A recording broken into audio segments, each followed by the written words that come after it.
Il y a quelques années, mon mari et moi, on a acheté notre résidence principale. On voulait devenir propriétaire tout simplement. Donc on a acheté un petit appartement dans le centre-ville de Nantes.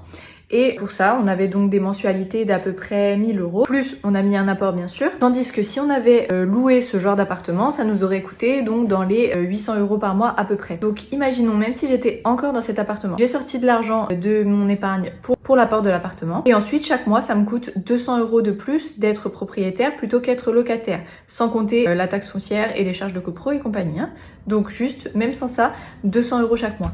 Donc qu'est-ce qui se passe? L'argent que j'ai mis en apport, j'aurais pu l'investir, par exemple pour un achat immobilier locatif ou pour mettre en bourse par exemple. J'aurais pu avoir 200 € de plus à investir chaque mois. Mais 200 € par mois, ça fait de très grosses sommes à la fin. Est-ce que vous pensez vraiment du coup que être propriétaire, c'est vraiment une bonne étape pour s'enrichir? Je suis pas si certaine que ça. En tout cas, je parle de tout ça en détail dans cette vidéo YouTube. Donc n'hésite pas à aller la voir si tu veux mon avis en détail sur cette histoire de est-ce qu'il faut acheter ou pas sa résidence principale.